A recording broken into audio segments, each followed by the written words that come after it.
Gajanan पद्मार्कं Gajanan महर्निशम् अनेकदन्तं भक्तानामेकदन्तमुपास्महे।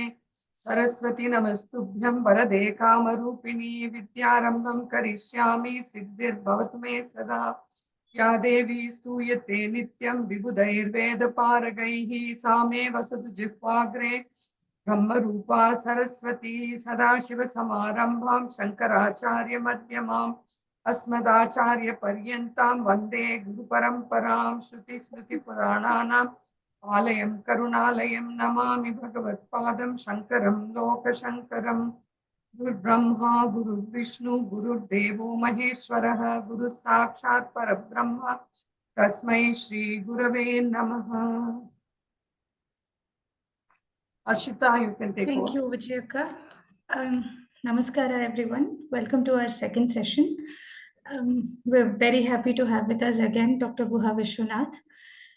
Dr. Guha holds 3 master's degrees in Sanskrit, Alankara Shastra, and Phalita Jyotishya. He also has a PhD from Banaras Hindu University. His research areas include Sanskrit, Sahitya Shastra, Valmiki Ramayana, Arthashastra, Phalita Jyotishya, Nimitta Shakuna, and Sankhya Darshana. He currently serves as the guest faculty in the Department of Alankara Shastra at Mysore, the Maharaja Sanskrit College. He's also an adjunct professor at the Department of Heritage Sciences and Technology at IIT Hyderabad. He's the chief astrological consultant for Vivek, a website for online astrological consultations. And he's currently teaching Yoga Upanishad, Principal Upanishad, Sankhya Karika Vyakarana, Kavya Prakasha, and Jyotishya through his home, through other platforms, both online and offline. So, as part of Gudiya Sambrama 2025, our theme for this year is Swaraloka. And in connection to that, we're having a series of talks titled Iswara to Swara, where we're trying to trace the thread of reality from Iswara to Swara. So in sync with this, we have Dr. Vishwanath, Dr. Guha Vishwanathan, whose classes we have weekly every Tuesday. So the last class that we had, we learned about the meaning of darshana, we learned about the definition of Sanskritam, we learned what Utsava means. So the literal definition or the translation of Gudiya Sambrama into Sanskrit through Sanskrita and Utsava, we learned the definitions of that. We learned what Alaya meant. We also learned about how do we attain Laya, what does Ishvara mean, and we learned about rasa. We learned about the 3 types of mangala that is there. We learned what darshana means, and we learned of the journey from ahata towards anahata. And then we moved on to the introduction of Ramayana, the Adhikavya, and we ended the class with identifying the 16 gunas of Rama. So we will continue from there. Over to you, Guhaji. Thank you. Thank you so much. Om Yoma Bhaginagum Santamata Bhaganchikirshati Bhagamatne Tankuruma Magne Bhaginanguru Namo Brahmane Dharanam Me Astvanirakaranam Dharayita Bhuyasam Karnayo Shrutam Machyo Dhamma Om Apadamapahartaram Dataram Sarvasampadam Lokabhiramam Shriramam Bhuyo Bhuyo Namamyaham. Welcome back to the continuation of exploration of Ramayana in the context of Ishvara to Swara. So Ramayana, as we saw in the previous lecture, it is a house, it is a galaxy that consists plenty of things related to various shastras, various kalas, various disciplines, even those that are quite honestly unknown these days. Ramayana houses all of those things. And the way Ramayana was given, I think we sort of touched upon that part, but I want to deliberate a few more aspects on that one.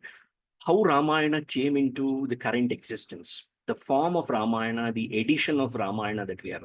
When I say edition of Ramayana, I'm not a big historian or a history buff. Therefore, I'm not talking about whether it is Dakshinatya Patha or Auttariya Patha, Gaudiya Patha. I'm not talking about the various editions of Ramayana that we have in our country, but I'm talking about the story that we have, the Rama Katha, as it is presented by Valmiki. That itself has undergone so many modifications. It has changed hands, and whilst it has changed hands, it has never lost its essence. Now, that's one thing that we need to focus, because as we saw, the journey from Ishvara to Swara, or the other way around, Swara to Ishvara, is a long one.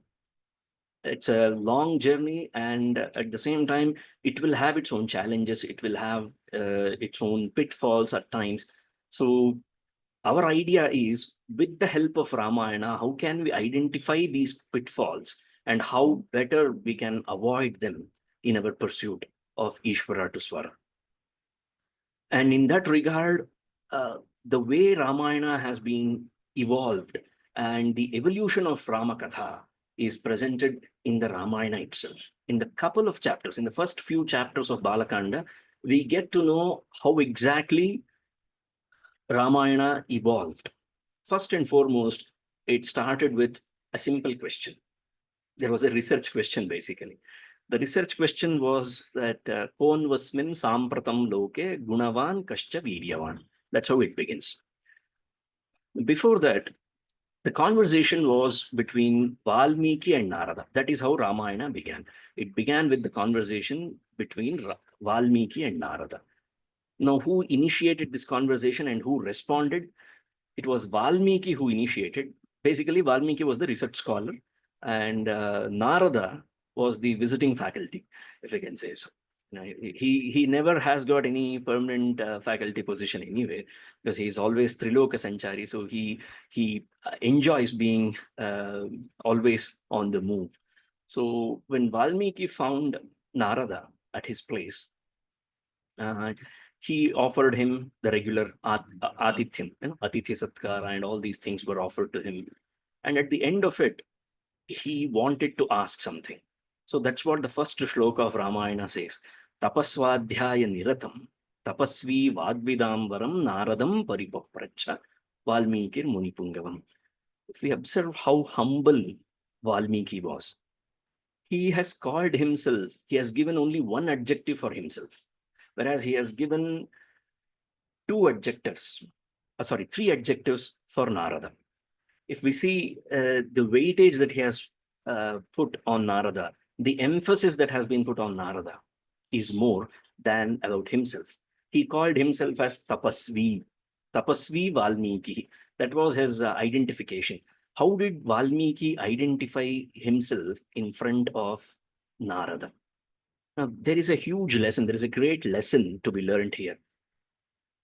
When we find ourselves in the presence of something remarkable, something great, something that has the potential and also a proven record of guiding people.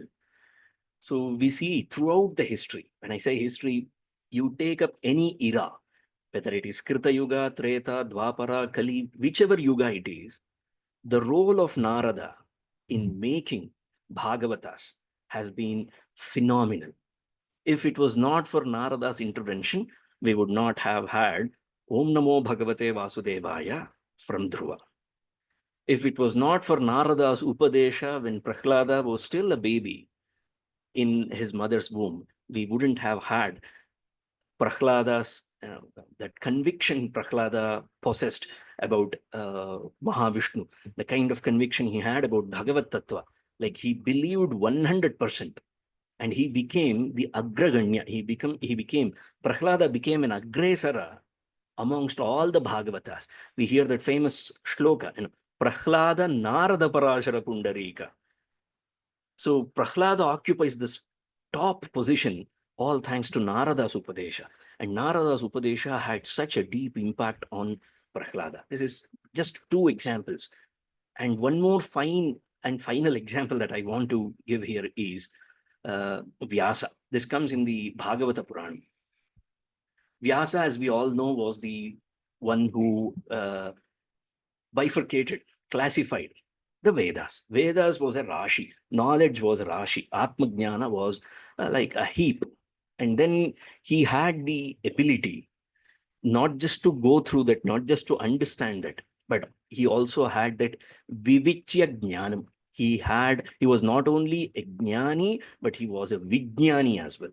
When we say vijnanam, vivichyate jnanam iti vijnanam, where jnana can be, where atma jnana can be understood in a certain sequential way, where the chronology is understood, where the order is understood, where the organization is understood, that becomes vijnana. Basically, when we comprehend the srishti vikasa, how the srishti has happened, that's when one becomes a vijnani. Basically, vijnana means srishti vijnana. And srishti vijnana is nothing but Ishvara to Swara. How that one Ishvara Tattva has evolved into Saptaswaras. In one of the poems, while describing Vamshi Ninada Shishoho Vijayate, said that Shishoho, they called Sri Krishna, the Paramatma, as Shishu. He is Purana Shishu, as Vyasa calls him. So this Purana Shishu had a flute in his hand. So they say that Vamshi Ninadaha, Kasya Ninadaha, Shishoho Vamshi Ninadaha. Krishna's flute, the sound of Krishna's flute, Vijayate. It is triumphant and it supersedes all the other sounds that exists in the world. And while describing what all characteristics does this particular Vamshi Ninada, the flute, the sound of flute of Krishna possesses. So while describing, they have mentioned one point. I just want to highlight this one because the remaining ones we can deliberate it on in some other place. The one thing that they have highlighted is Omkararthamudirayan. Not only does Krishna's sound of flute, his Vamshi Ninada, Ninada means sound, Vamshi means made out of bamboo. That is the literal meaning of the word Vamshi. So Vamshi Ninada of Krishna, Omkararthamudirayan, it reveals. Udirayan means to reveal, to exemplify Omkarartha.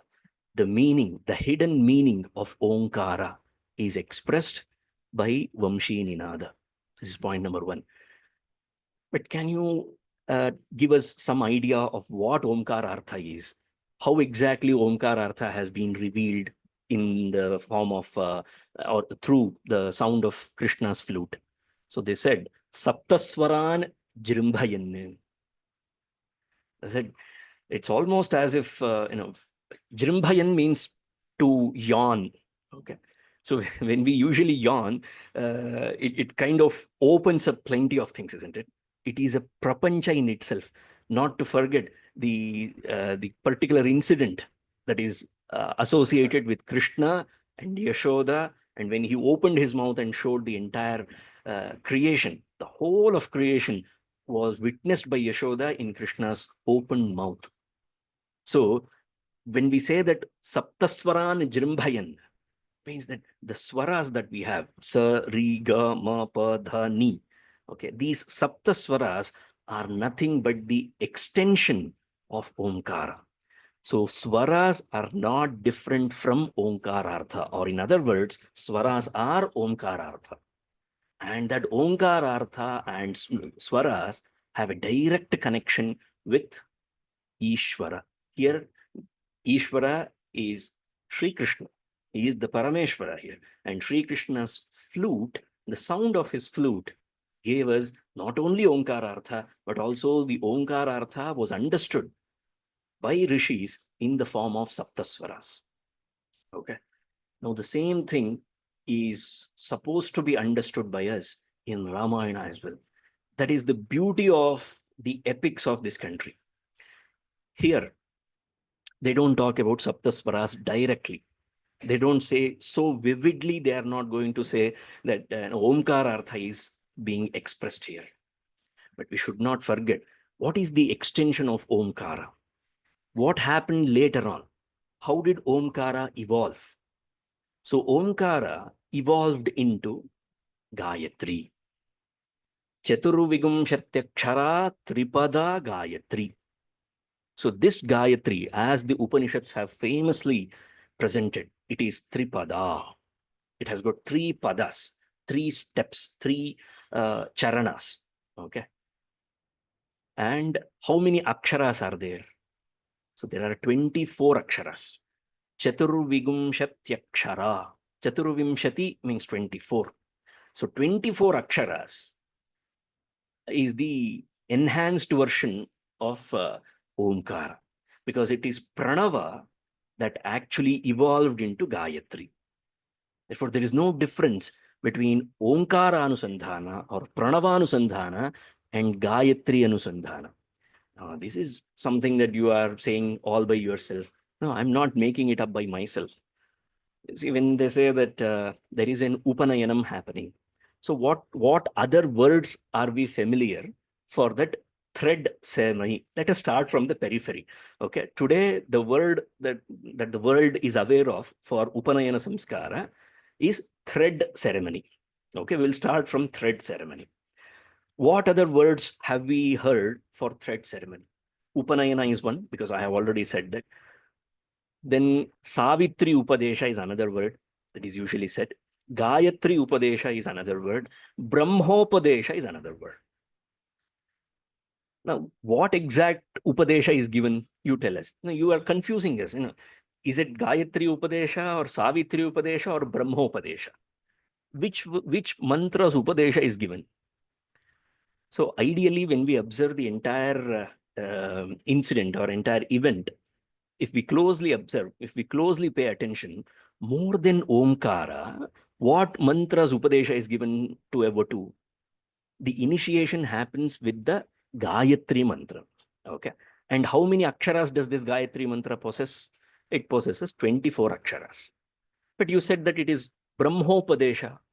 But Brahma is one, no? Brahma is Pranava. Pranava is usually called as Brahma in Upanishads. But the Brahma itself is not being given here, but Brahma's immediate extension, which is the Gayatri that consists 24 aksharas, is given as Upadesha. Therefore, it can be either called as Savitri Upadesha because Savita, Surya, is the Adhidevata, is the presiding deity for that entire mantra. So it can be called as Savitri Upadesha, or it can be also called as Gayatri Upadesha because the Chandas, the meter in which the mantra has evolved, consists 24 aksharas. There is an importance, there is a significance of these 24 aksharas, which I am trying to highlight, because that is the clue from where we are connecting or where we are able to connect with Ramayana. And the very meaning, the very essence of that mantra is nothing but Brahma, is nothing but Parabrahma. Hence, the event is also called as Brahmopadesha. Okay. Now, the 24 aksharas are the same aksharas that have evolved into Ramayana. It's a very known fact for many people. If you have come across many books and all these things, and you would have known the 24 aksharas of Gayatri mantra are existing in Valmiki's Ramayana in the form of 24,000 shlokas. So Valmiki Ramayana consists 24,000 shlokas. After every 1,000 shloka, the first 1,000 shloka begins with the first letter of Gayatri mantra. The first letter of Gayatri mantra is Ta, Tat Savitu. The first letter is Ta. What is the first shloka of Ramayana? Tapaswadhyaya Niratam. It starts with Ta. Similarly, you can find throughout these 24,000 shlokas, you can identify them and you will see the Gayatri's aksharas, 24 aksharas presented in an enhanced form. That's why the famous shloka goes that Veda Vedye Pare Pumsi Jate Dasharathatmaje Veda Pracheta Sadasit Sakshat Ramayanatmana. Another classic question that we need to address: who came first? Was Valmiki a contemporary of Rama? Was Ramacharitam written before Rama was born, or during the time of Rama, or after the time of Rama? The answer is during the time of Rama. There are ample number of evidences to prove this fact available within the primary source. We don't have to refer any secondary sources for this. We don't have to go in search of carbon dating, how long ago this existed. Not required. Within this particular work itself, we find ample evidence that Valmiki wrote this Ramacharitam or this Ramayanam when Rama was still alive. Not only was this entire Ramacharitam was written, it was also presented in front of the protagonist. The entire Ramayana was sung by Rama's own children, Rama's own kids. Lava and Kusha sang the whole of Ramayana in front of Rama in the Asthana of Rama. That's where the first public expression or the first public presentation of Ramayana happened, as recorded in Ramayana. And if we take a closer look at this particular shloka that I mentioned, Veda Vedye Pare Pumsi. Pare Pumsi. Pumsi here refers to Purusha. Pare Pumsi means Parama Purusha. When this Parama Purusha, and how do you understand Parama Purusha? He is Veda Vedya. Vedaihi Vedyaha. Where else have we heard this particular word? Let us just jog our memory. Okay. Vedaischa sarvair ahameva vedyaha. Bhagavad Gita. Krishna. Okay. So clearly, there it is not a samasta pada, it is not a compounded word in Bhagavad Gita, whereas in this particular shloka, it is a compounded word. Where they have mentioned that Veda Vedya is one word in this shloka, where that has the same idea has been expressed explicitly in Bhagavad Gita by Krishna, where he says, Vedaischa sarvaihi ahameva vedyaha. By all the Vedas, if there is anything that needs to be known by the study of Vedas, it is Paramatma, it is Parameshwara. So all Vedas lead to Paramatma. That is the ultimate truth. Now, when this Veda Vedya, the one who needs to be understood, the one who needs to be known by Vedas, that is Veda Vedya. Who is he? Parama Purusha.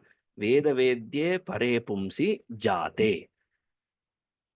Isn't this contradictory? We think that Parameshwara is Aja. Parameshwara is basically called as Aja. Aja means birthless. Na jayate iti ajaha. He who doesn't have the Shad Bhava Vikaras, the 6 Bhava Vikaras, Jayate, Asti, Vardhate, Nashyati, nothing, none of these phenomena actually happens to Paramatma. Then how come the word Jata is used here?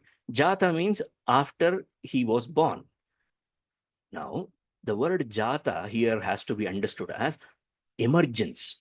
Okay, Avirbhava is the meaning that we need to understand here. So Jata, Jate, in what form?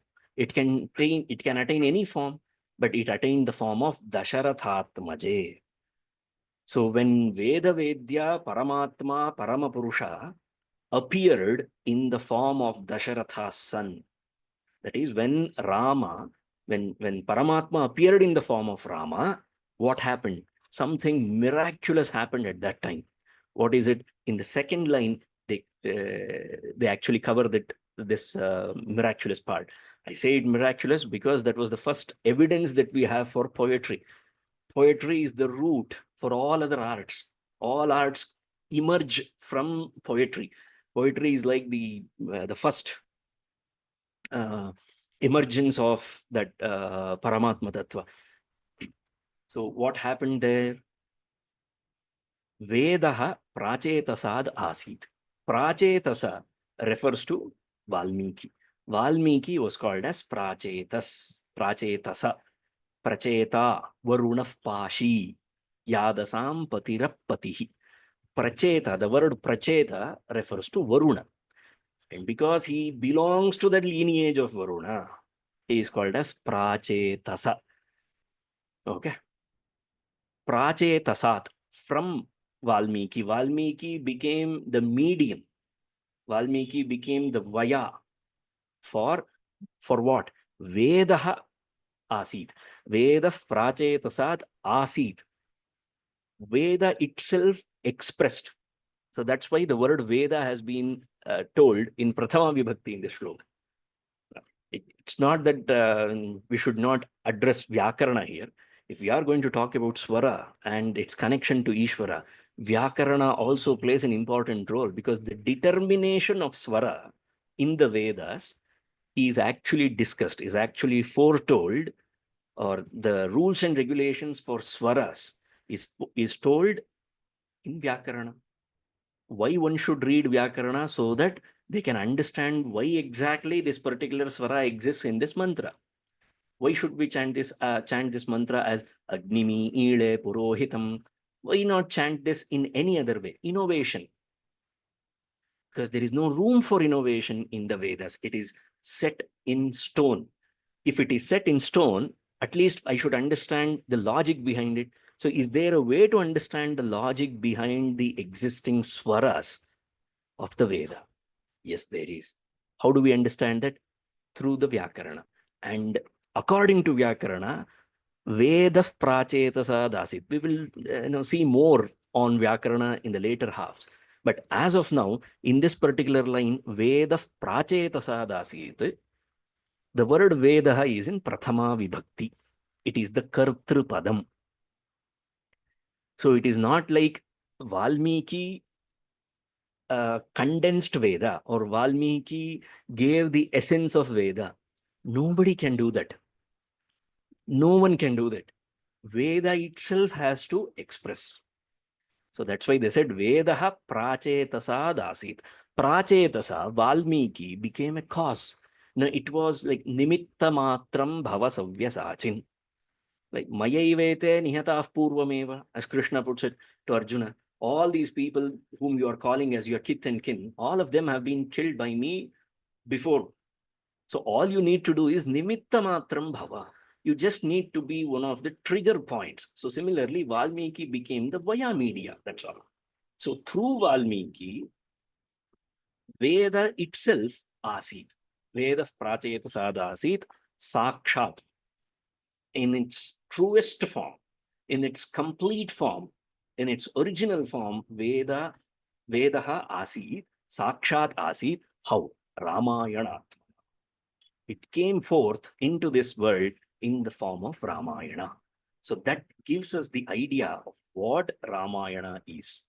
Originally, what is the content of Ramayana, or what should we be seeking in Ramayana, or what are we looking in Ramayana? We are not only looking at the story of Rama, Lakshmana, Sita, Bharata, Shatrughna, Ravana, Indrajit, Hanuman, Sugriva, Vali. These are all characters, of course. But at the same time, we are also looking at this Veda. Veda itself has expressed in the form of Ramayana. So our idea or our vision should be towards seeking, or should be about comprehending the Vedartha, the Atma Jnana. Veda means Jnanam. So basically, Atma Jnanam is called as Veda. Okay. So if our idea is towards that, then the swaras that we use in Ramayana, which is also a swara prapancha, which we will discuss in the upcoming classes, how Ramayana is swaratmaka as well. Probably one of the first ever, not probably, definitely, the first ever musical work, lyrical work that has been recorded in the history is Ramayana.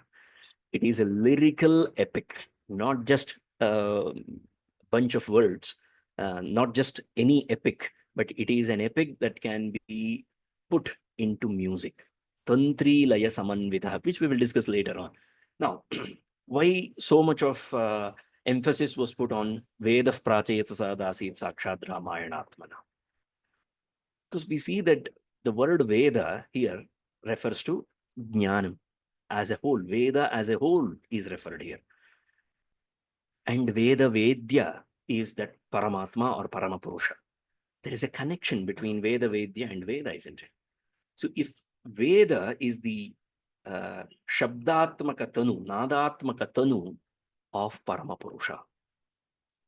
So if at all we want to explore the sound form of the Nada form of Paramapurusha, then we don't have to look elsewhere. We just have to look at the Vedas.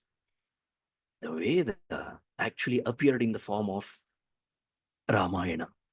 And how many shlokas does Ramayana possess? It possesses 24,000 shlokas. So there is a connection. I told previously, there are three different sets of words that have been spoken, then three segments that has been put forth in front of you. The first one is just to give us a glimpse of how the sound, the nada, and how it is connected with Krishna's Vamshi Ninada. We started with that one. So keep that as a frame of reference. Krishna's Vamshi Ninada is Omkarartha Mudirayanne. It is expressing Omkarartha. And what is that Omkarartha? Saptaswarana Jrimbhayan. Expansion of Saptaswaras. So that gives us a direct reference to Iswara to Swara. That's a connection that we cannot forget, that we should not let go of. So after establishing that as first segment, in the second segment, we said that the same nada or the same omkara, same pranava, sometimes it appears in the form of saptaswaras. In other times, it appears in the form of Gayatri, in the form of Savitri, right? It is also called as Brahma because it is closer to Brahma. It is closer to Parabrahma or Paramatma. Therefore, it is also given the same name. So how many, and what did we understand from there is the same idea that has been expressed in Omkararthamudirayan or Saptaswaran Jrimbhayan. The same idea is expressed when we say that Gayatri or Savitri mantra is nothing but Omkarartha only.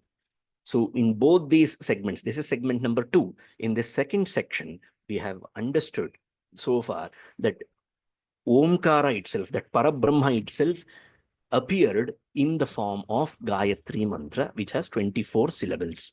Chaturvigumshatyakshara Tripada Gayatri. Okay. So 2 segments. Now, what is the connection with Ramayana? That is the third segment that we are dealing today. In the third segment, Ramayana also possesses 24,000 shlokas. So these 24,000 shlokas actually are nothing but the expansion of the 24 lettered 24 akshara Gayatri. Chaturvimshatyakshara Gayatri itself, when expanded, becomes Ramayanam. Okay. So why exactly are we looking into Ramayanam? In what way? How many levels do we need to cross in order to get to Ishvara through Swara? So that is one way of going. Ishvara to Swara or Swara to Ishvara, that is one way of going. The second way of approach is exploring Gayatri Mantra and the Gayatri Tattva, which is Parabrahma Tattva itself. Varenyam Bhargaha, isn't it? It's not any Bhargaha. It is not any light. It is Varenyam Bhargaha, the greatest of all lights. Okay, that is being expounded in Gayatri Mantra. The same Gayatri Mantra is expanded in Ramayanam. So when we are reading Ramayanam, essentially, where should our sight be fixated? Our sight should not get fixated only on the characters, the story, the learnings. These are all byproducts. The ultimate aim of reading Ramayana is to pierce through all these layers and finally reach there where it is the expansion of Gayatri. And that Gayatri itself leads us towards Parabrahma. And that's how Ishvara to Swara's journey is covered in Ramayana. Okay. That's a glimpse of what we are trying to achieve and why exactly we have chosen Ramayana. Now, at this point, it may sound like, this kind of deliberation is very rarely found on Ramayana. We can speak until this part. And when it comes to particular episodes of Ramayana, there are many such episodes. We are quite familiar with so many episodes from Ramayana, whether it is Rama Vanavasa, or Sita Agni Pravesha, Ravana Vadha, Vali Vadha, Samudrolanghana of Hanuman. So all these things, how are they connected to Gayatri Mantra, or how are they connected to, and how can they lead us towards Parabrahma? Isn't it? That's the a valuable question that we need to keep in our mind. So there is an answer for that. The answer is Ramayana, as I said, it's a singing kavya. It's a Gita kavyam. Although that parampara is kind of lost today, but Pathye Geye Cha Madhuram is how Ramayana was described by a panel of experts. Okay, I'll also explain how Ramayana got the clearance from the expert panel. Because without presenting it in front of the experts, it is not supposed to be presented to the public. Because if it is to be presented to the public, then it should be all cleared. It should have that ability. And if there are any edits that need to be made, then those edits must be added before we present it to the public. So how did this Ramayana, the story of Ramakatha, evolved? And as I said, it was a contemporary story. The poet and the protagonist existed in the same era. They were almost contemporaries, almost in the sense, not of the same age, but they lived in the same era. So Valmiki was in search of something. What was he in search of? And whatever we are in search of, we are right now in search of Iswara to Swara. How can we map Swara to Iswara? How can we go through this journey of Swara to Iswara? That is what we are seeking. So is there any criteria that we have to clear? Is there anything which is more important for us to possess in order to take this journey? Just look at the adjective used by Valmiki for himself in the first shloka. So we will see only the first shloka for today, so that it gives us that glimpse, that idea of how to read Ramayana, how deep we need to cut, how deep we need to dig in order to understand what exactly it is conveying us. The adhikara sampath. Okay. What is the eligibility criteria for someone to pursue, to someone to get into the path of Ramayana? The eligibility criteria is tapas. Why? Because that is the common thing that you find between the two people who are involved in the first conversation of Ramayana. Narada as well as Valmiki. Both of them were well versed. Both of them had gained or had that tapas. Two different pratyayas has been used, that's all. In terms of Samskrita Vyakarana, two different pratyayas has been used, that's all. So Valmiki was described as tapasvi, he who has kind of epitomized tapasya, he who has completely filled himself with tapasya. That was the level of tapas that Valmiki was in. Most of the times we miss this point. We think that we take things for granted. Not trying to deviate from Ramayana here, because I don't wish to do that here. But there are a few things that need to be put out. Then it needs to be said. It's very easy to get access to something. It's not like Valmiki did not have access to any of these information. The way he articulated his question, Gunavan, Kaschaviryavan, Dharmagnya, Kritagnya, Satyasandha, Dridhavrata, Charitrena Chiko Yuktaha, Sarva Bhuteshu Kohitaha, Vidwan Kaha, Kasamarthascha, Kaschika Priyadarsanaha, Atmavan Ko Jitakrodho, Jyutiman Ko Nasuyakaha, Kasya Bibhyate Devascha Jataroshasya Sanyuge. All these qualities, all these attributes that Valmiki has mentioned, do you think it is possible for Valmiki to mention all these things if he did not have any idea, if he did not have any insights into human behavior? Of course, he had done his homework. He knew how humans behave. He knew exactly what qualities we must be seeking in ourselves. He knew this. He had done his previous work. He has done his homework. But he wants to know if all of these important qualities can be found in one place. His question was very clear. It is in one person that he was seeking all these qualities. It was not like you name me 16 different people who have expertise in these 16 qualities. I myself can find such people, or I can also find people who have 3 or 4 qualities. But Valmiki was not in search of such kind of people. He was in search of one person who possesses all of these qualities. So if he's seeking something and he knows very clearly what he's looking for, so when do we get that clarity of what we are seeking? Because as I said, as part of the third segment that we are talking today, as I said, what are we seeking in Ramayana? We are originally, or we are basically, we want to seek that Parabrahma, that Parameshwara through Ramayana, right? So what is that eligibility? What makes us capable or eligible to seek that Parabrahma in Ramayana? How are we going to understand this? Very simple. Just look at the qualification that Valmiki had, because it is Valmiki who is seeking here, right? Very simple logic. If it is Valmiki who is questioning this after having some prior knowledge, but now he is looking for completeness and he's seeking something, he's posing this question. So what qualification did Valmiki have so that he can question Narada? So he was a tapasvi, tapasya. Tapas is the essential qualification that all of us require. And what we lack today in abundance is tapas. We get back that tapas and then everything is fine.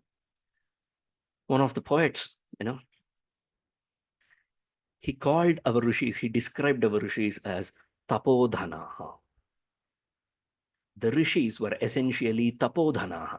What do we mean by tapodhana? This is a very popular word that we also might have heard in several stories. In Kathe, Kadambaris, and all these things, we would have come across this word tapodhana. What is the meaning of the word tapodhana? Tapaha eva dhanam yesham te tapodhanaha. For those of them, for them, tapasya itself is the greatest wealth. Those people are called as tapodhana. Now, our idea of wealth is completely different. And all we need to do is change the lens, that's all. Instead of the current idea that we hold for wealth, we change that hypothetically itself. Just for experimentation, if we try to remove our idea of wealth for a second and put tapasya as our wealth, then our whole perspective changes and our pursuit of Iswara to Swara becomes more meaningful via Ramayana. As I said, there are many, many ways of exploring Iswara to Swara. Ramayana also happens to be one. And I'm here to present the strongest case possible for Ramayana. I'm trying to present my argument in front of the jury members that Ramayana is also essentially a way of Ishvara to Swara. Because other paths that are going to be deliberated are quite direct.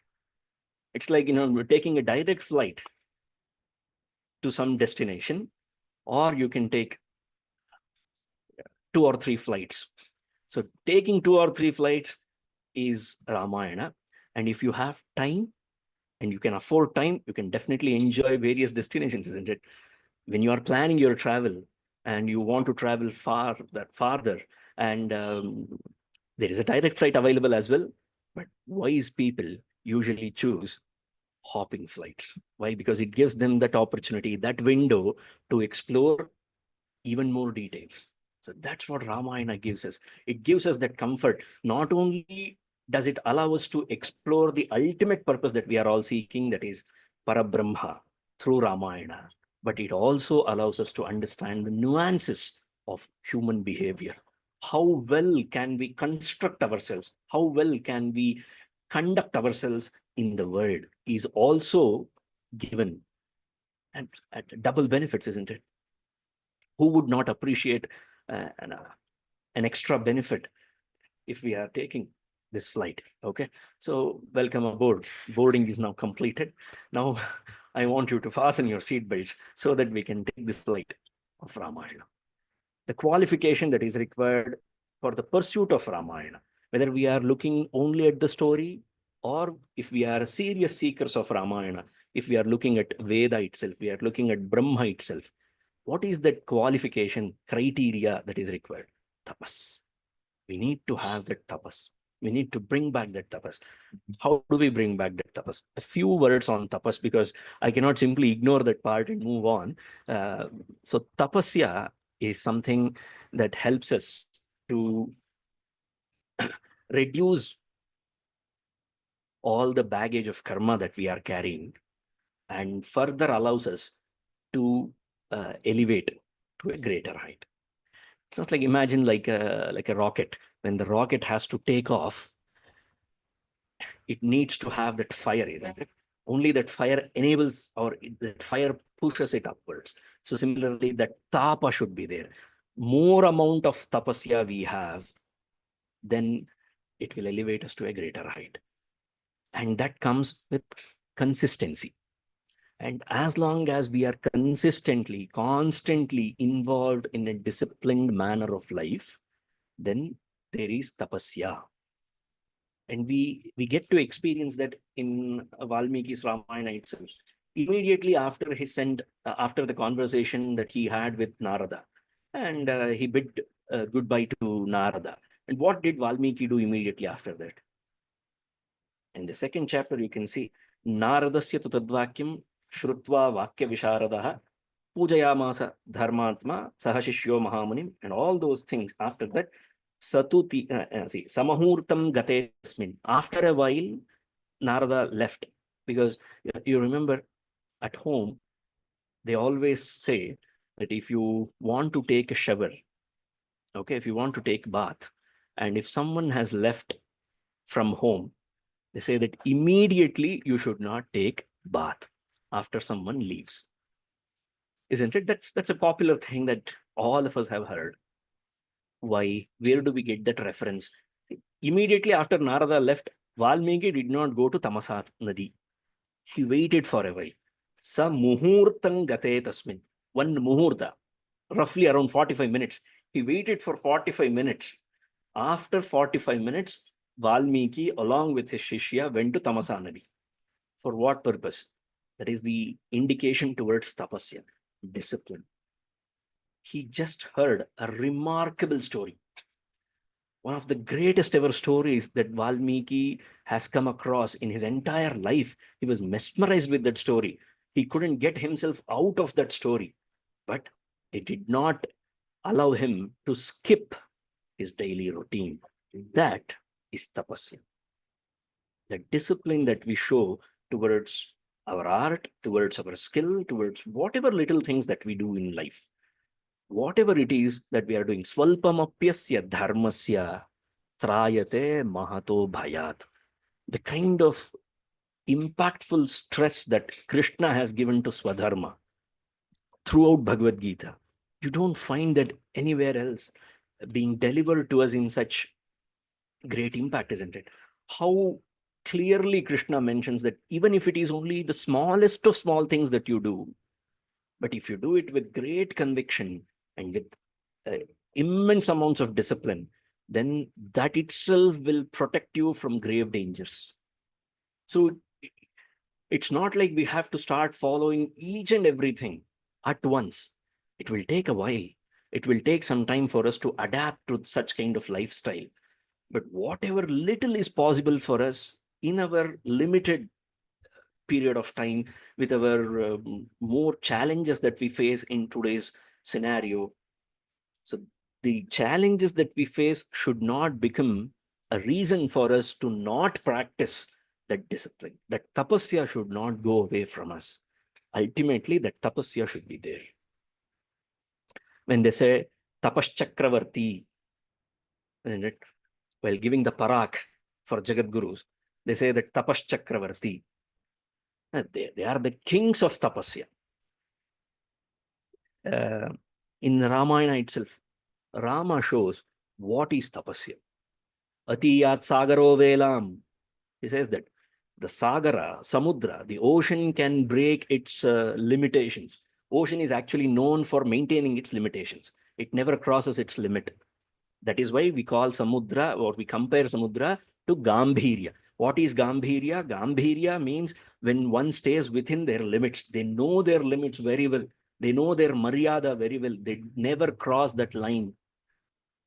So Rama says, Atiyat sagaro velam. At least once, even the samudra can cross its limit. Himavan va himam tyajet. Himalayas is known as Himalayas. Himavan is known as Himavan because he has snow in him. He has that Hima.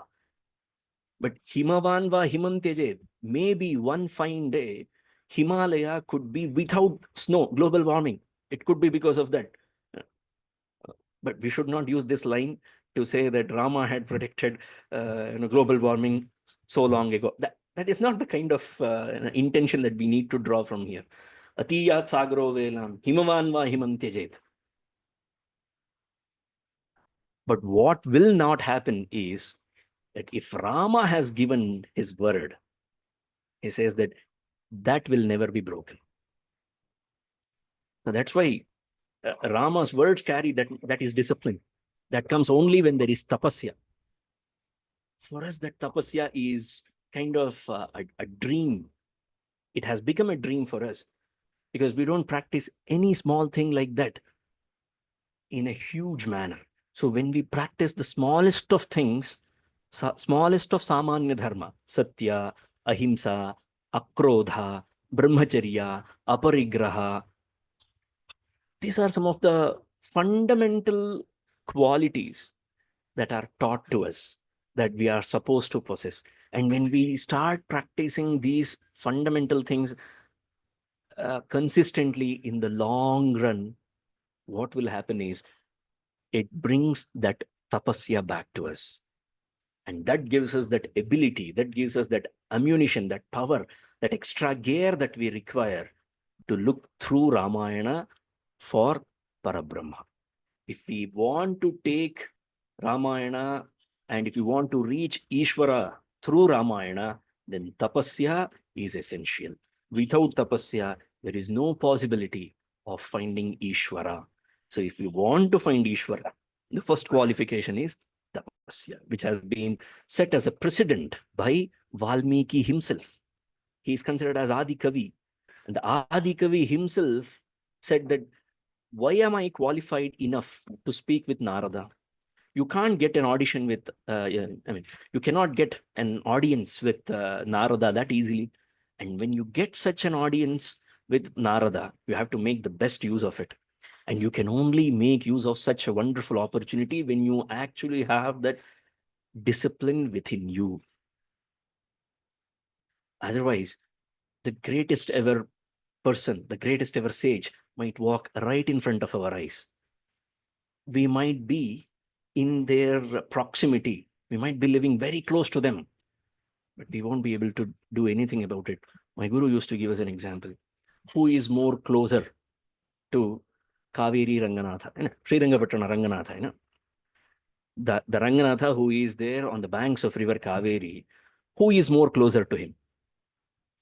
The devotee, the bhakta who goes there every day after taking a dip in river Kaveri, he goes there every day to seek the darshana of Ranganatha. Is he the more closest? No, maybe the archaka who does the nityarchanam, nitya puja and all those things, is he the more closest one? Proximity wise, who is more closer? Who gets more screen time with Sri Ranganatha?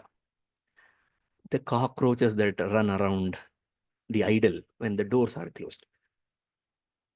In that black room, nobody knows what goes on behind it, but we have seen so many cockroaches in there because of all the uncleanliness sometimes. But can we consider the cockroach as the most biggest, greatest devotee of Ranganatha? But it is having that proximity with the deity, no? But what kind of proximity is required? When there is tapasya, the doors open for Kanakadasa, isn't it? He could see Krishna, he could pierce through the walls to witness Paramatma when you have got tapasya. So when we have tapasya, no amount of layers can resist us from reaching Ishvara. So what may seem initially as a daunting task, as almost an impossible task for us, how can we reach Ishvara through Ramayana, might seem a daunting task to us. But if we possess that, if we practice that tapasya, definitely we will reach there. So this is the whole point of this 15-20 minutes of deliberation on tapasya was only to highlight the importance of tapasya and how can we inculcate that tapasya? As I said, there is no definite way. I'm not saying that you have to be practicing only this set of rules and regulations. You have to do daily only these things. No, there is no rigidity involved here. It's quite free flowing. You are honest. You're always being upright and honest. Continue that. And that will bring more stability to you. That will enhance your tapasya. You have been always truthful. Continue with that, because it is a samanya dharma. It is a dharma that ensures our sustainability, that ensures our existence. All those things that are fundamental for our existence are called as dharma. And even if it is only a small bit of that dharma, but if we are practicing it consistently, it will increase tapasya. And through the increase of tapasya, we will be saved from the gravest dangers. So what is missing in that line? We have to read between the words in that famous line of Bhagavad Gita, Swalpamapyasya dharmasya trayate mahato bhayat. The question there is, how will swalpa dharma, even a little bit of dharma, will protect us from grave dangers? The answer lies in the word tapasya, through tapasya. What is the process involved? Because dharma charanam will lead us towards increase of tapasya. And tapasya ensures that we will be saved from the gravest dangers, thus ensuring that we become capable enough to reach Iswara through this extension of Swara. It's not clearly Sarigama Padanisa. Of course it is not, but it has got all the required properties for those Swaras to be inculcated in these 24,000 shlokas. It is essentially an expansion of Gayatri Mantra. Okay, I do not have the adhikara for Gayatri Mantra. Do not worry. You don't have to worry. But you have the adhikara for Ramayana. We can read Ramayana. I may not be able to realize the mantrartha because the mantrarthas are very difficult to penetrate.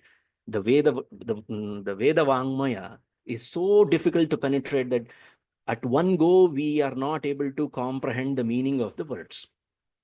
But Ramayana is written in such a language that is accessible to us, that is easily comprehensible for us. Why should we leave behind Ramayana and then complain about our inability? And we are just thrusting our inability on the mantra, saying that this mantra is not working. Mantra is working, but I am not capable enough to extract the meaning from that mantra. Rather than wasting my time there is already a ready-made answer available for us. It's Ramayana. And through Ramayana, we are anyway going to reach Veda only. Because Veda pracheta sadasit sakshad Ramayana. There is no difference between Veda and Ramayana.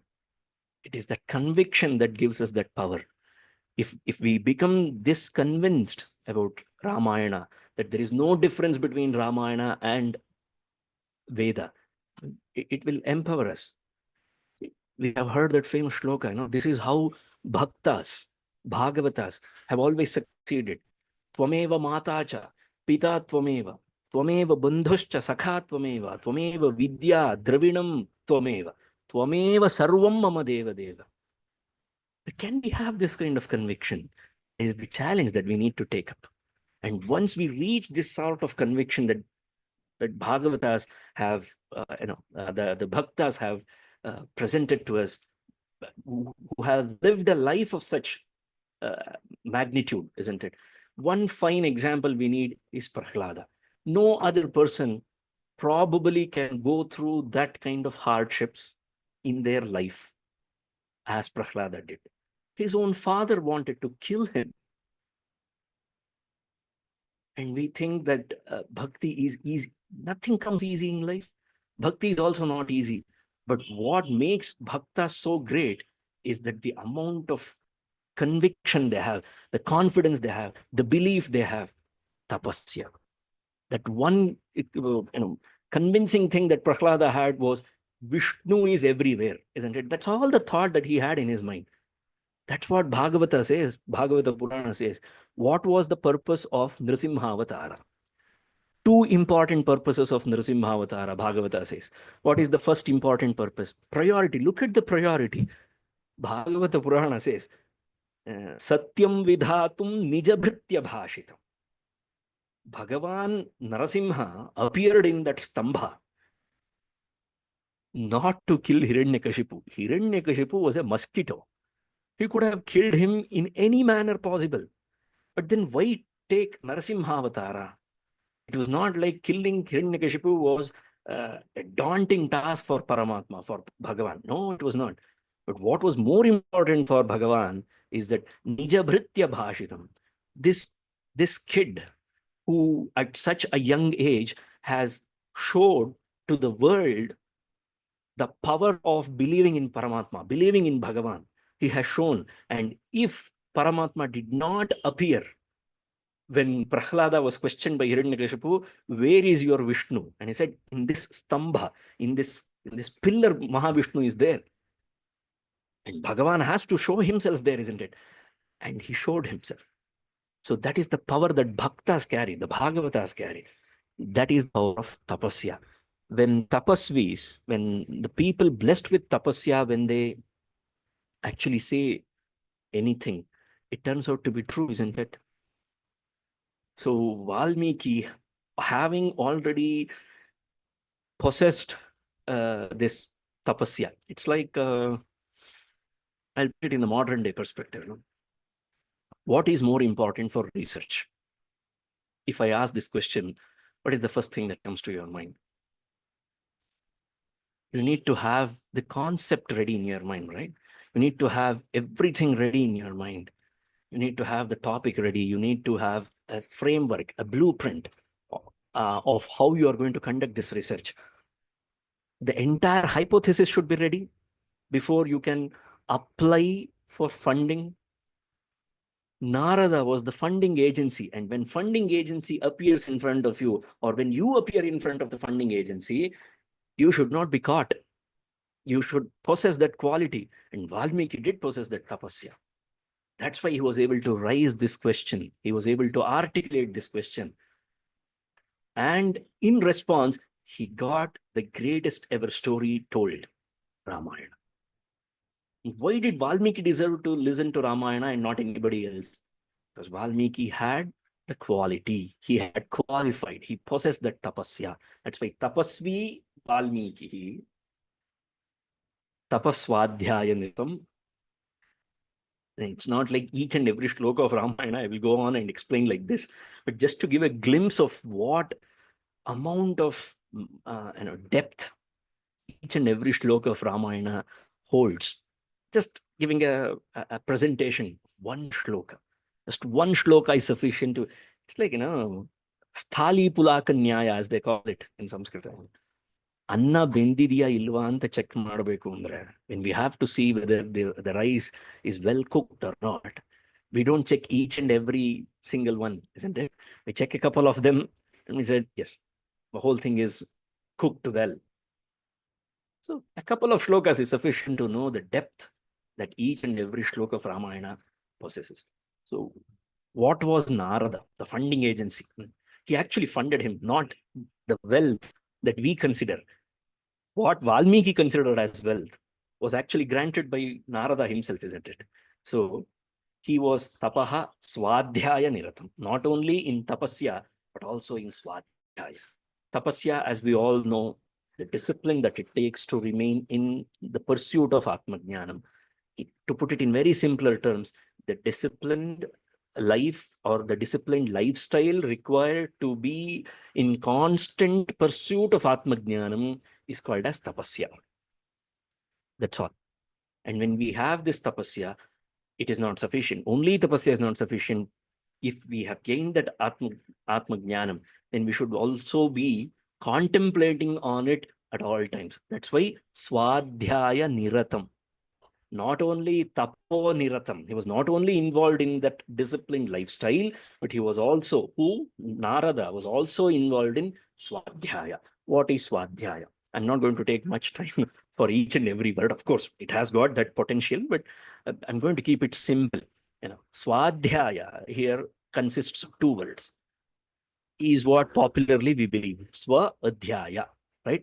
No. It has got three components. Swa adhi aya. Okay. Swa is Atma, self. Swa. Adhi means tadadhikritya. Swam adhi. So when we keep Atma at the center, when we keep Atma as the ultimate purpose or ultimate goal, and then when everything that we do is moving towards only Atma, then it is called as Swadhyaya. Aya means gati. Aya means to move. Aya paya gatau is the dhatu. Both aya dhatu and paya dhatu are in the meaning of gati, in the meaning of movement. So each and every movement, not just the feet movement, but also any indriya for that matter of fact, when it moves, it has to move only towards swa, because we have established swa. That establishment is represented by the word adhi. Adhi is a upasarga, it is a prefix, and that upasarga has this potential meaning, which goes on to show that swa is established firmly as the ultimate purpose for us, and any activity that is leading us towards there is called as swadhyaya. So reading the Vedas, a particular portion of Vedas every day can be swadhyaya. Doing mantra japa can be swadhyaya. Doing dhyana can be swadhyaya. Doing deva puja, swadhyaya. Doing sandhya vandanam can be swadhyaya. Lighting a lamp every day, morning and evening, can be swadhyaya. If we know, if we have firmly established swa at the core, at the center of our life, and if all our activities are revolving around it, then it is swadhyaya. It's like, how we tame the calf or the cow, for that matter of fact. Okay, I know I can give examples of other animals as well. I'm not that fond of other animals. I'm fond of only this one, so that's why I'm giving this example. Okay, when we tie the cow to a pole, what does it ensure? It ensures that it can go around, it can roam around, but it cannot cross a certain limit. It cannot cross a certain border. And why is it tied? It is tied. If we don't tie, what will happen? The cow will start grazing elsewhere and it can get into any danger. So if we want to protect ourselves from the gravest danger that lies in the world, so what we need to do, we need to have a periphery, we need to have a discipline, that is tapas. And what tapas ensures us is, what is the ultimate thing that tapas grants us, to delivers us, is that it will never allow us to forget what is our ultimate purpose. So when we tie the calf or cow to a pole, and when it roams around, it gets a little bit tighter here for it when it wants to go away. And then it gets reminded, oh, I need to get back. This is my place. And it comes back, isn't it? That's exactly how our life should also be. When we have firmly located that Atma Jnanam is what I am seeking the most, that Iswara is what I am seeking the most, and when we place Iswara firmly in that seat, in that role, in that place, then everything else revolves around Iswara, and hence it is Swadhyaya. And Tapasya is very firm. You need to have that boundary firm. That's why Narada was Tapaswadhyaya Niratam. And then Vagvidam Varam. He is the best person who could speak amongst all the great speakers, orators, narrators. Vagvit means those who understand the beauty, the potential of speech. They are called as Vagvit. Vagvidam. Of all those people, you make a list of all of them, you put them all together in a conference, and then you present Narada. He is Vagvidam Varam, the greatest amongst all the speakers, Narada. But his words are very limited. He doesn't speak much. He speaks very less, brief, keeps it to the point, but he hits the right chords. That's what matters the most, isn't it? The same kind of description is found for Shuka as well. In Bhagavatam, they describe that when Shuka Brahmarshi walked, every single one of them, they stood up, including Vyasa, they stood up. Now, why should we stand up when an elderly person walks into the room? Why can't I be seated comfortably? I have immense respect for that gentleman, for that person who has walked into this room. I need not show my respect to that person by standing up, isn't it? This is a common argument that we hear these days. So why should we, if at all I want to showcase my respect, there are many other ways of showcasing my respect. Standing up alone is not the only way of showing respect to someone, isn't it? No. You don't stand up. You will be forced to stand. Urdhvam prana hyutkramanti yunasthavira agate.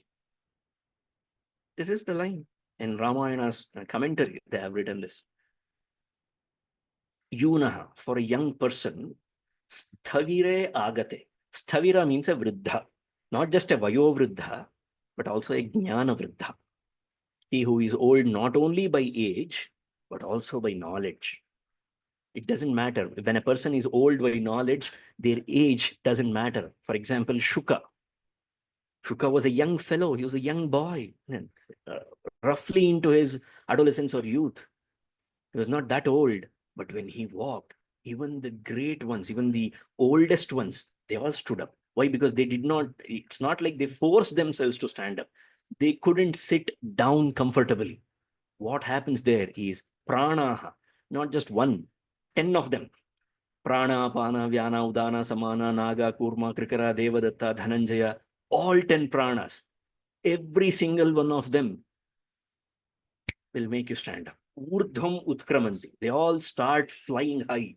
So when prana starts flying high, we can't sit quietly, isn't it? It will push us upwards. It will pull us upwards. So that's why they made it as a practice. Every time an elderly person walks in, you stand up. 17 chapters, 17 and a half chapters, or almost 17, 3/4, okay, chapters. Krishna gave such a deliberation on Swadharma, right? You have to do this. You should not run away from your duty and all these things. He saw Arjuna's face and he thought that maybe he still has got some dilemma. He still feels that after all, you are my chauffeur, you are my friend. Why should I believe your words? I'll do what I want to do.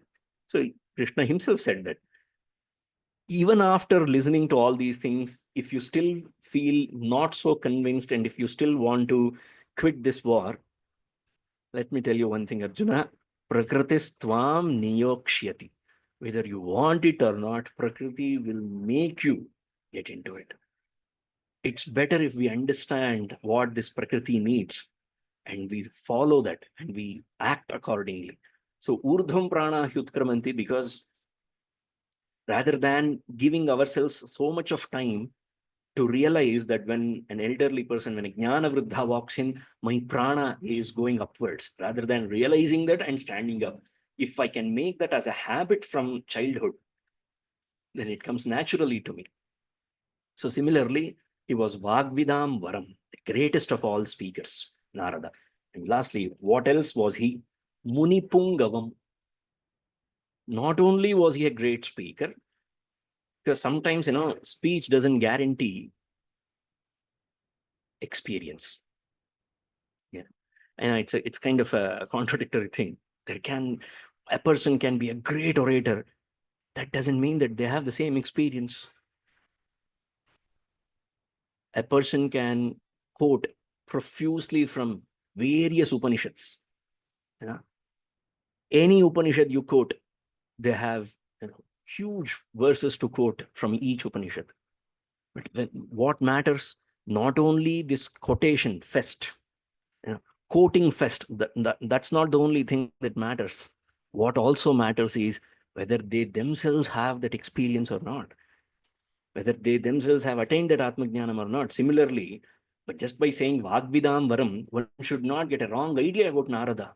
He was not only a great speaker, but he was also an experienced one. That's why Muni Pungavam was the greatest of Munis. Because without that Mauna, we will not be able to reach that level.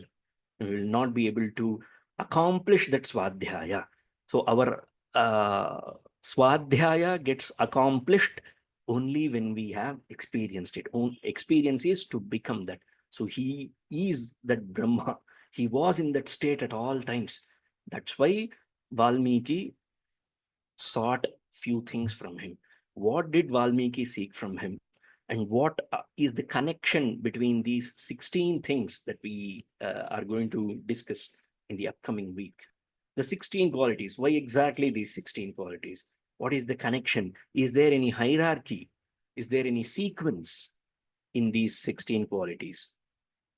And do we find all these 16 qualities enhanced in the story, in the further story that we see in the remaining 23,000 odd shlokas, close to 24,000 shlokas, if we exclude the first chapter, because first chapter is all about Valmiki being told by Narada about the story. But what was told by Narada, Valmiki grasped it, and then he made it into a beautiful kavya. So do we see the same 16 qualities being presented there? If yes, then where are these 16 qualities presented? How do we perceive them? How can these 16 qualities help us in our pursuit of Iswara? So all these things we will take up in the next class.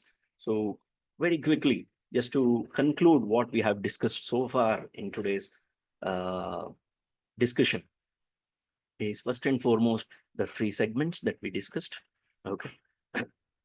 Omkararthamudirayan, the connection of Swara, how Swara is so important. And that sound, that Vamshi Ninada, that the sound of flute of Krishna, it carried Omkarartha. And that Omkarartha is Saptaswaran Jrimbhate, that Saptaswaras. That's a direct reference. Whereas when it comes to Ramayana, it is like the Brahmopadesha, as we mentioned, Omkara itself, when it enhanced, it becomes Gayatri, it becomes Savitri, it becomes that Chaturvigum Shatyakshara, it becomes the 24 Aksharas Gayatri. And the same 24 Akshara Gayatri gets enhanced in the third segment, where we saw the 24,000 shlokas of Ramayana. And these 24,000 shlokas of Ramayana are nothing but the Veda itself. Veda incarnate is Ramayana. Veda prachetasa sakshat Ramayanatmana. And we saw this particular line. And then we started deliberating, how did this Ramayana begin? This Ramayana began with the conversation between Valmiki and Narada.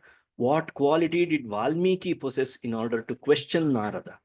And what was the qualification of Narada to answer him? And the outcome of this particular conversation that we need to take away is, if we are seeking that level of Brahma, if we are seeking that Ishvara through Ramayana, then what is that ultimate quality that we require? Tapasya. So without tapasya, there is no way that we can reach that level of Ishvara.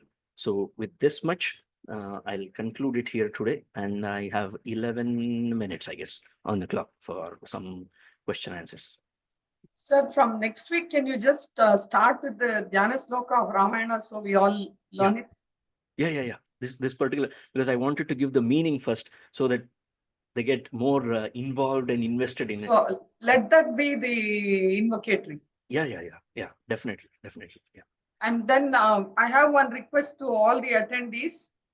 I think each week, if a different person can just make a small synopsis and give it in the next class. You can just post it in the group and I will pass it on to sir. So you can, in the group, you can say who is going to do it next week, for next week. Harshita, you want to do it for next week? Okay, so next week Harshita will do. Following that, I think it's better I only tell them. I'll do the following week. Who's that? Sharanya. Okay. Yeah. And the next one will be Jyoti Shankar. Jyoti Shekhar, sorry. Jyoti, are you okay with it? You can say yes or no in that window. Okay, sir, now you can. Yeah. Any questions? I think Yeah. somebody else, there are 2 questions here. I think they are mostly about, The recording be shared. Yeah. Yes, recording will be shared by and by. And the recording should not be shared with anyone else. It's only for the ones who have registered here, not anyone else. And also, artists, please tell the others in your classes that they should be attending the class. That is, if they want their work to be curated. Yes, sir. Any questions? I think if there are no questions, we can. Oh, Does Valmiki Ramayana have Lava and Kusha? Yeah. It has Lava and Kusha. I mean, not just at the end of Ramayana, but in the initial chapters itself, the mention of Lava and Kusha is done. They are the ones who actually sung in front of Rama. They were the ones who got this Ramayana delivered directly by Valmiki. So it definitely is there. They are the original, the singers of Ramayana. They actually not presented. They did not only present Ramayana, they actually sung Ramayana. So that part is there, definitely. And some description is also briefly given of Lava and Kusha. In this context, Valmiki himself describes how Lava and Kusha were so qualified in order to present Ramayana. That we will see in the upcoming classes. That is about it. So next class is 2nd April. Yeah. Yes. 2nd of April. Yes. So I wish everybody a very happy Yugadi. Yes. Nutana Samvatsarasya Hardaha Shubhashayaha for everyone. May the new Samvatsara bring the old thoughts in a new way to us. The old wisdom of our rishis may be presented to us in a new way in this new Samvatsara. And may we all have Tapo Shakti so we can go through the class properly. Definitely. Sir, you want to end with a Shanti Padu? Yeah. Should I? Oh. Kayena vacha manasendrayirva buddhyatmana va prakrite svabhavat karomi yadyat sakalam parasmai narayanaayeti samarpayami.